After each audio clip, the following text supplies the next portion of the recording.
is not only seeking vote, they are seeking your ideological commitment. They want a psychological dominance. They want to capture your mind space. They want to decide on your behalf who you are friends with or who you should be friends with. What do you want to eat? What you should eat? How should you pray? Who should you pray? तो जब आपका जो legitimate domain है, political party का legitimate domain है vote लेना. When you cross that domain, that is when you create the problem, and that is why as a citizens we need to be careful, because it's not ending with the vote. Vote तो पार्टियां लेती आई हैं, आप किसी को vote दोगे, किसी को जिताओगे, किसी को हराओगे, पहले भी होता रहा है, but they don't and with vote. That is why you and I get this feeling कि यार कुछ बहुत बड़ा चेंज हो रहा है, कुछ ऐसा हो रहा है जो पहले नहीं हुआ देश में. इसलिए कि जो उतने मैंडेट से जो लोग जीत कर आए, उन्होंने ये नहीं कहा कि आप वर्शिप किसको कैसे करो, उन्होंने ये नहीं कहा कि भाई अब हिस्ट्री को बदलो. नेहरू जी के बाद ये पहली बार हो रहा होगा. नेहरू जी तीसरी बार लगातार जीत कर आए थे. उसके बाद से कोई भी पॉलिटिशियन, कोई भी नेता 3 बार लगातार इंक्रीमेंटल वोट से जीत कर नहीं आया. इंक्रीमेंटल क्या 3 बार लगातार कोई जीता ही नहीं है. तो उस हिसाब से डेमोक्रेसी के नजरिए से भी आप देखेंगे बड़ी घटना है. तो people are worried, happy, depending on who you are, कि भाई ये जब हो रहा है तो इसके बाद कुछ तो होगा जो रूटीन नहीं है. And that is what is more important for us as a country, as a citizens to understand and talk about, rather than कि उनको 310 आएगा कि 330 आएगा, एनडीए को 400 आएगा कि नहीं. भाई एनडीए को 400 आ ही जाएगा, क्योंकि जो जीतेगा वो एनडीए में आ जाएगा. वो क्या 400, इसके लिए क्या परेशानी की जरूरत है. जो चुनाव से पहले भी नहीं है एनडीए में, बाय द टाइम शपथ समारोह खत्म होगा तब तो जो जीत के आएगा वो कहेगा भैया हम भी एनडीए में ही है. तो वो तो कोई उसका कोई मैटर नहीं करता है. बीजेपी की अपनी टैली मुझे लग रहा है कि एक नंबर के हिसाब से they would definitely increase their number and vote share significantly in east and southern India. Okay. So if I'm an election observer, I would pay more attention to BJP's how they are fighting and what is happening to them and their vote share in east and southern India. I always say, अगर BJP के 10 साल के dominance के बाद भी the states which constitutes east and southern India roughly about 220 seats, starting from Bihar and that to Bengal, Odisha, Telangana, Andhra Pradesh, Tamil Nadu, Kerala, ये जो state है दे रफली अकाउंट फॉर 220 सीट्स. और इसमें बीजेपी अभी तक 50 का आंकड़ा पार नहीं कर पाई है.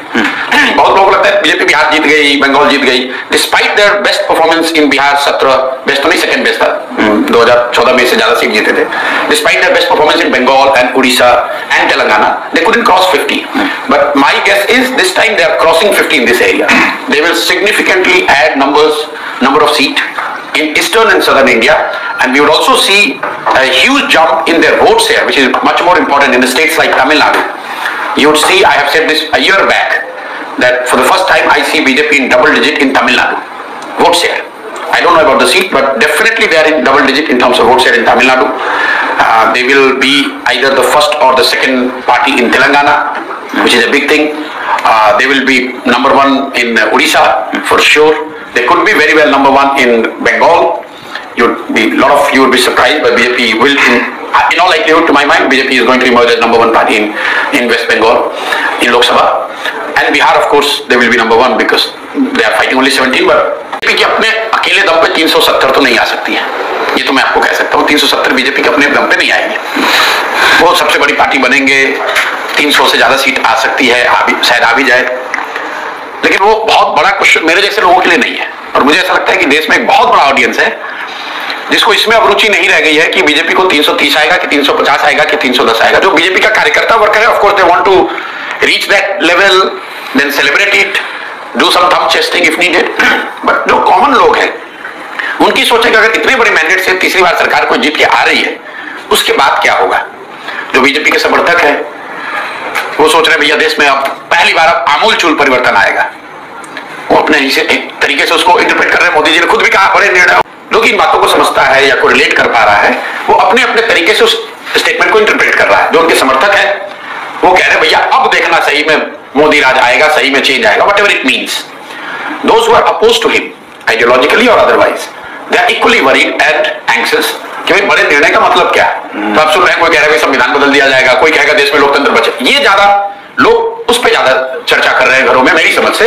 और उनके लिए वो जरूरी है समझना कि भाई इतने बड़े मैंडेट से जब तीसरी बार कोई जीत कर आएगा तो उसका बिहेवियर क्या होगा, वो सरकार को कैसे. क्योंकि ये हिस्टोरिक घटना इस सेंस में है कि नेहरू जी के बाद ये पहली बार हो रहा होगा. नेहरू जी तीसरी बार लगातार जीत कर आए थे.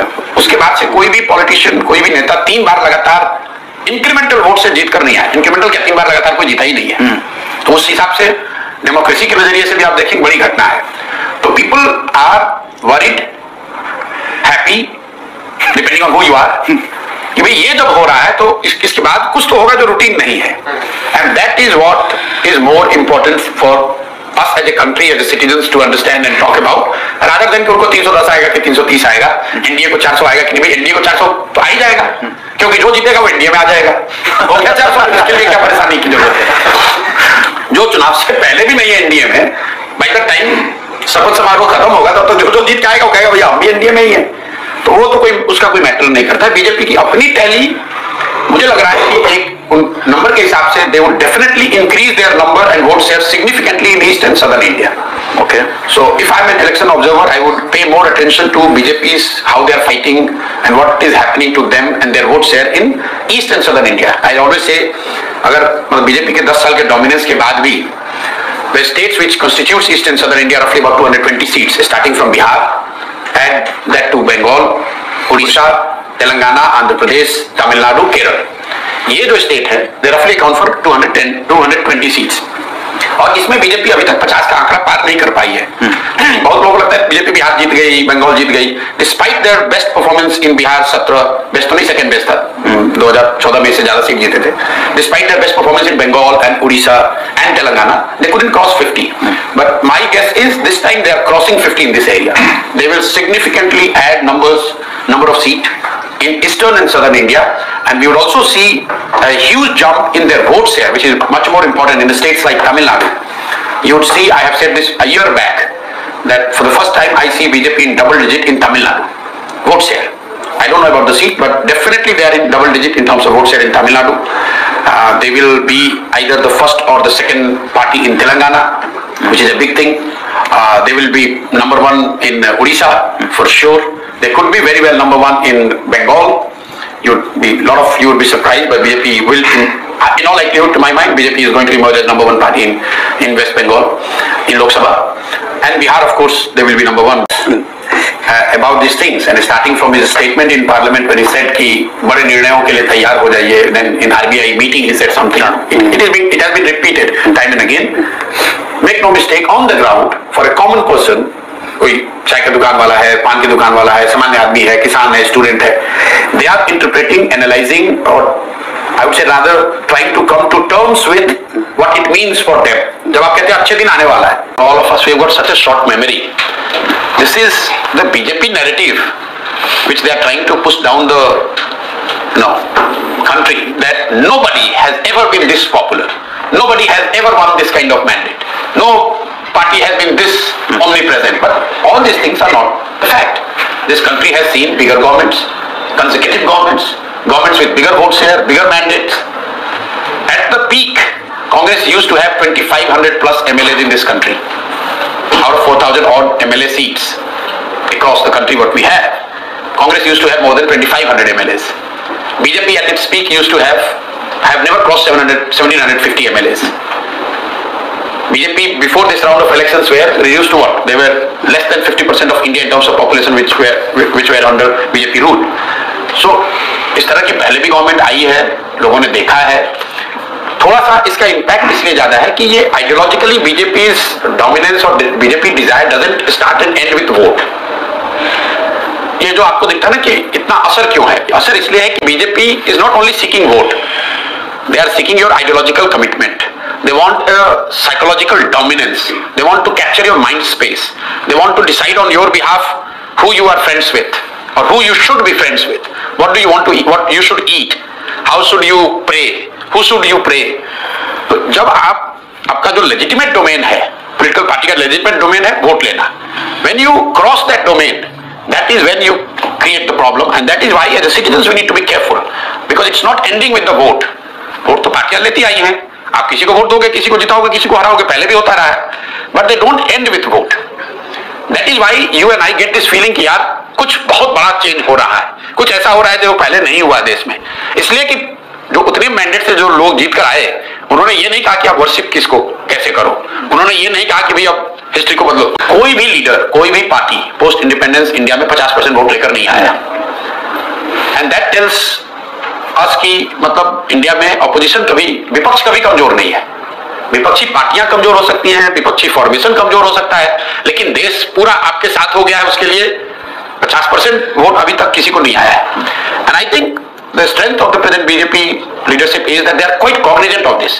That's why to many people they appear relentless to increase from 38, 31 to 38. Now they are aiming for 50. तो उनको पता है कि जिस देश में करीब करीब 600-700 मिलियन लोग आज भी $1 a डे नहीं कमा रहे हैं, वहां अपराइजिंग कब किस बात पर हंगामा शुरू हो जाए कोई जानता नहीं है। तो यू शुड नेवर से कि भैया अब तो बस कोई बचा नहीं देश में, अब तो कोई विरोधी नहीं बचा, कोई डिसेंटर नहीं बचा, ऐसा नहीं संभव है। मोदी जी की तुलना इंदिरा जी से करने के पीछे जो सोच है कि मोदी आज भाजपा के लिए वही है जो 70s में इंदिरा गांधी कांग्रेस के लिए थी। संगठन हो न हो, कैंडिडेट अच्छा हो न हो, गवर्नेंस से लोग खुश हो न हो, इंदिरा जी उनके नारे, उनके चेहरे पर लोग कांग्रेस को वोट देते थे। आज जो बीजेपी की स्थिति है टू दैट एक्सटेंट कि संगठन हो न हो, लोग एमपी कैंडिडेट से नाराज हो, खुश हो, काम वहां हुआ हो न हुआ हो, उनकी अपनी जिंदगी बदली हो न बदली हो, वोट मोदी जी के नाम पर पड़ रहा है। तो to that extent I have compared, I have not compared in totality. Rahul Gandhi के बारे में अब ये मुझे लगता है कि फिजूल की बात है कि राहुल गांधी का डिक्लाइन कहां शुरू हुआ। मैं उसको ये कहूंगा कि अगर आप कांग्रेस के डिक्लाइन को समझने की कोशिश करेंगे तो कांग्रेस का decline is not same as people say कि राहुल गांधी के आने से खराब हो गई कांग्रेस। कांग्रेस का जो डिक्लाइन है वो शुरू हुआ when Congress peaked in 1984 and there is a great deal of lesson which BJP and their leadership और their sympathisers should take from it. कि कांग्रेस का डिक्लाइन शुरू हुआ 1984 में जब उनको 400 से ज्यादा सीट आ गई और बीजेपी को 2 सीट आ गया। उनको लगा अब देश में कोई है ही नहीं, जो हम है हमने जो कह दिया वही रूल है। 40 बरस हो गए, 15 बरस इन बिटवीन कांग्रेस बीच में सत्ता में रही, लेकिन 5 बरस नरसिम्हा राव जी की सरकार माइनॉरिटी की सरकार थी और 2 बार यूपीए 1 और यूपीए 2 में कोalition की सरकार थी। Just to give you an example, Congress का जो डिक्लाइन है 1989 में हम लोग सब कहते हैं कांग्रेस हार गई चुनाव, लेकिन कांग्रेस पार्टी को 198, if my memory serves me well, 198 सांसद जीत कर आए थे। हम और आप, इतिहास हर जगह ये कहता है कि कांग्रेस हार गई 1989 में। 2004 में कांग्रेस के 142 सांसद जीत कर आए। हम आप कहते हैं भैया सोनिया जी के नेतृत्व में कांग्रेस जीत गई, लेकिन कांग्रेस एज ए पार्टी का तो डिक्लाइन हुआ भाई। 198 लेकर आप हारे हुए माने गए और 142 लेकर समाज ने आपको विजेता घोषित कर दिया। तो when you plot the data of Congress journey, their vote share, their number of seats, कोई आपको बोलेगा नहीं 2009 में 1 लोकसभा में बढ़ गया था, दैट्स देयर। लेकिन अगर आप कांग्रेस का वोट शेयर देखेंगे, नंबर ऑफ असेंबलीज को देखेंगे जहां वो नंबर 1 या नंबर 2 रहे across country, it is a secular decline 40 years. That tells you कि it is not about an individual. कहीं ना कहीं कांग्रेस की फॉर्मेशन में there is a structural flaw in the way party has been structured, the way they function, the way they connect with people. जब तक आप उसको नहीं एड्रेस करोगे तो आप सिर्फ लीडर्स को बदलते रहोगे ऊपर, चाहे आप सीडब्ल्यूसी बदल दो, पीसीसी बदल दो, राहुल गांधी के जगह किसी दूसरे को लाओ, कोई बहुत बड़ी सफलता आपको मिलने वाली नहीं है, क्योंकि reason of decline is structural and what you are trying to do is some temporary, some executive measure. अच्छा भाई प्रशांत किशोर को ले आओ, ये चुनाव जिता देंगे। वो लोग भी कह रहे हैं कि कांग्रेस खत्म हो जाएगी, तो उन्हें ना देश की पॉलिटिक्स की ज्यादा समझ है, ना मैं उनकी बातों को गंभीरता से लूंगा, तो स्लोगनरिंग है। कांग्रेस सिर्फ एक पार्टी के फॉर्मेशन के नजरिए से मत देखिए, कांग्रेस का स्पेस इस देश से खत्म नहीं हो सकता है। कांग्रेस का स्पेस तो इस देश में तब खत्म होगा जब आप सिंगल पार्टी रूल कर दोगे बाय कॉन्स्टिट्यूशन। वो तो हो ही नहीं सकता है, अगर आप करोगे तो गलत करोगे। तो Congress has evolved and reincarnated itself in, if you look at closely history of Congress, पहली बार कांग्रेस को रीइनकारनेट किया महात्मा गांधी ने। उससे पहले की 30 बरस की कांग्रेस और गांधी के अंदर की कांग्रेस बिल्कुल अलग कांग्रेस थी। फिर दूसरी बार कांग्रेस को रीइनकारनेट किया इंदिरा जी ने, जो ओरिजिनल कांग्रेस से अलग हट के एक नई, मतलब उनकी विचारधारा उनके तरीके से चलाई बनाई गई। फिर कांग्रेस को दूसरी बार किया नेहरू जी ने, तीसरी बार किया इंदिरा जी ने और चौथी बार किया सोनिया जी ने। जहां पर कि जो पहला जो गांधी का था take it to the masses, that was the mool mantra, कि भाई कांग्रेस उससे पहले इंटेलेक्चुअल्स की, पढ़े लिखे लोगों का संगठन था। उन्होंने कहा गांव गांव ले चलो, तो हम लोग सुनते हैं भैया हर गांव में कुछ हो ना हो 5 कांग्रेसी तो जरूर मिल जाएगा। नेहरू की Congress was more globalised Congress, तो एकदम वो गांधी की जो मूल बातें कुछ थी उसको भी कई जगह उन्होंने छोड़ा, to appear more scientific, to appear more aligned to the world needs and requirements. जो इंदिरा जी की कांग्रेस थी, it is brute political muscle power, personality driven. Nehru की कांग्रेस ऐसा नहीं कि नेहरू जी डिसाइड करेंगे कि क्या होगा, इंदिरा जी के कांग्रेस में इंदिरा जी डिसाइड करेंगी। फिर जो सोनिया गांधी ने कांग्रेस का फिर से उसको जिंदा किया, उसमें उन्होंने एलाइंस का फॉर्मूला अपनाया कि भाई कांग्रेस थोड़ी कमजोर भी हो, हम एलाइंस के साथ जीतेंगे। तो ये काम 4 बार किया गया है, और चारों समय में हिस्ट्री में आप जाकर देखेंगे लोगों ने कहा होगा कांग्रेस अब खत्म, कांग्रेस कुछ नहीं कर सकती है। जब इंदिरा जी ने कांग्रेस बनाई होगी तो आप में से कुछ लोगों ने तो उस समय पत्रकारिता में पढ़ा सुना होगा, देखा होगा कि भाई सारा संगठन तो कांग्रेस के पास है, इंदिरा जी क्या कर लेंगी, लेकिन she revived Congress. Same thing when Sonia Gandhi came in 2004, people thought it's all over for Congress, ये वाजपेयी जैसे कैरिस्मेटिक लीडर सामने क्या कर पाएंगे, but she found a way. Similarly somebody else can find a way, it's not person centric. तो कांग्रेस खत्म हो जाएगी, कांग्रेस का स्पेस खत्म हो जाएगा, ये संभव नहीं इस देश में। मेरे से उनकी बंगाल चुनाव के बाद मेरे से उनके लीडर्स के साथ चर्चा हुई, बात हुई, और ये उनका बड़प्पन है कि उन्होंने मेरी बात मुझे बुलाया, मुझे अवसर दिया कि आप बताइए कि कांग्रेस को कैसे बेहतर किया जा सकता है। मैंने अपनी समझ से 10 साल का उनको प्लान दिया, and I called it reincarnation of Congress. It was not about an election, it was not about a leader, it was not about a campaign, कि 10 साल में आप कांग्रेस को जहां आप खड़े हैं यहां से कैसे रिवाइव कर सकते हैं। नेचुरली इन बिटवीन जो उसमें इलेक्शन एक्ट वो भी उसमें शामिल था, लेकिन it was meant to reincarnate Congress. The word is only not strengthen Congress or how to win 2020. Word is reincarnate. Keep the soul, remove the body. That's the only way. अब वो पूरी लंबी चर्चा हुई है, पब्लिक के domain में है, 3, 4, 5, 7, 10 दिन तक उनसे लगातार बात फाइनली चली भी। उनका बड़प्पन है, उन्होंने कहा भी कि आप आइए, उन्होंने ऑफर भी दिया, ऑन रिकॉर्ड उन्होंने कहा कि प्रसाद किशोर ने उस ऑफर को मना कर दिया। मना इसलिए कर दिया कि प्लान तो उन्होंने एक्सेप्ट कर लिया, लेकिन उसको एग्जीक्यूट करने के लिए उनकी सोच उस समय यह थी कि इसके लिए एक एम्पावर्ड एक्शन ग्रुप बना दिया जाए और उसमें मैं जिम्मेवारी ले लूं कि ये पूरा काम एम्पावर्ड एक्शन ग्रुप के जरिए की जाएगी। वो 6 या 8 लोगों के मेंबर, 6 या 8 मेंबर की कमेटी होनी थी। मेरा ऑब्जेक्शन ये था कि जिस तरह की चेंज हम लोग कांग्रेस में चाहते हैं, उसके लिए ये जरूरी है कि जो बॉडी या जो इंडिविजुअल भी इसको करे उसकी कॉन्स्टिट्यूशनल बैकिंग हो। EAG was not a constitutional body. Congress के संविधान में कांग्रेस पार्लियामेंट्री बोर्ड है, उसमें सीडब्ल्यूसी है, उसमें ईएजी का कोई कॉन्सेप्ट नहीं है। तो एग्जीक्यूटिव ऑर्डर से बनाई हुई बॉडी एडवाइज कर सकती है, लेकिन कांग्रेस में फंडामेंटल स्ट्रक्चरल चेंज नहीं ला सकती है। उनको वो बात एक्सेप्टेबल नहीं लगी, तो हम लोगों ने एमिकेबली कहा कि भैया अपने हिसाब से कर लीजिए। अब who was right, just go back, now we have benefit of hindsight. मैंने मना कर दिया, लेकिन कांग्रेस ने 8 मेंबर ईएजी बनाई, उनके पास वो प्लान है जो मैंने उनसे साझा किया था।